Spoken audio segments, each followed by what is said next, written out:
sa Ansis Makati. Bibili namin ng replacement yung rice cooker ni Mother Dear. Yan. Yan ang presyo. Kasi sira na yung kanyang rice cooker. Mahirap kasi sa karinderi na ang tagal na yung kanyang pagluluto. Ito yung loob. Marami-rami na rin yung sasakyan.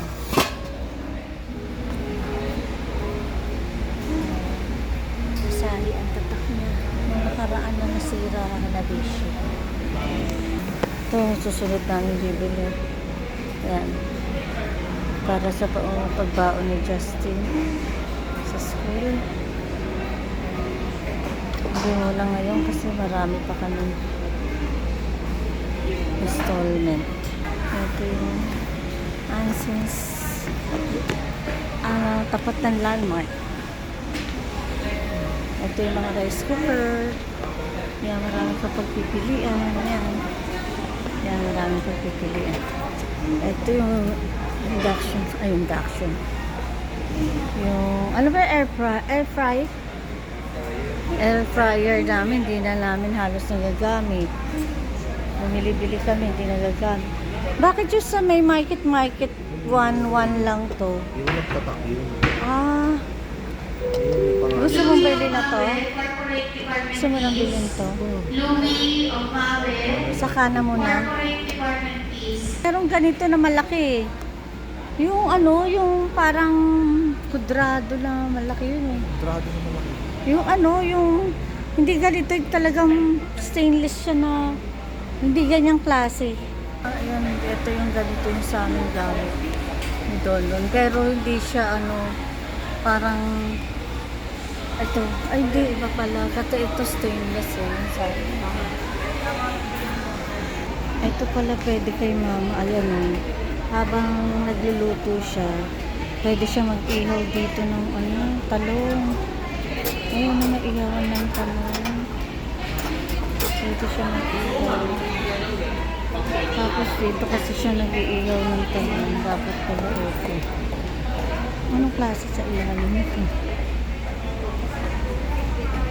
Ayan, pwede dito yung ihaw. Ayan, ang bawang. Pwede, ayan. Ito yung talong dito, nag-iihaw siya. Presyo na naman.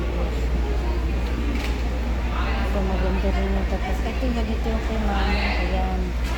Ayan yung kay mama. Dapat pala, ito na lang binili namin na inihaw ng talong. Ito, dito kay mama. Pero maganda rin ito. 25. Ito kasi ayaw ni mama ito.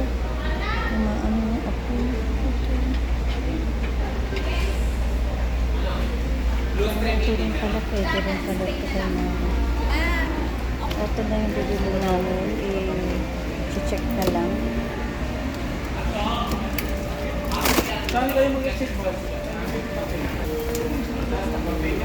Binili namin to. Ano ngayon? May 15, 2025. Yan. Para alam na kung kailan ko binili.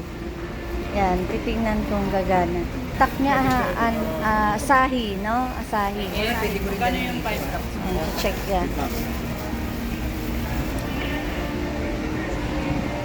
Testingin na. Kailangan na nila yan.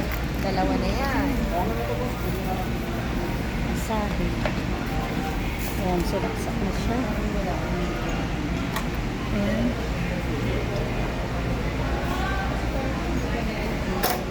Pag halimbawang ano, yung kadalasan kasi minsan, yung sira ng rice cooker is umaakyat siya ng kusa, hindi pa siya totally. Ibig sabihin, ma'am, yung pot nyo po, ano na yun? Siranan talaga. Deform yung pot, ma'am. Kaya siya nag-automatic. Nagagawa pa ng paraan Hindi, yun. ma'am, ano, yung pot, kailangan mo ng palitan, ibig sabihin. Kasi hindi na Kadalasan, ibig sabihin kasi o ayaw na hindi talaga. lumalapat eh. Oo, tapos Kasi okay pa yun. nangangamoy na siya. Pag pinagawa pa namin, baka mahal din ano. Hindi naman, ma'am. Basta po may spare, walang problema. Kailangan lang doon sa ano, sa... Opo, kasi minsan kasi, ma'am, pero kadalasan talaga. Oo, yun, Lagi po, umakyat. ang lagi pong nagiging cause ng pag-angat-angat ng... Oo, anong dahilan?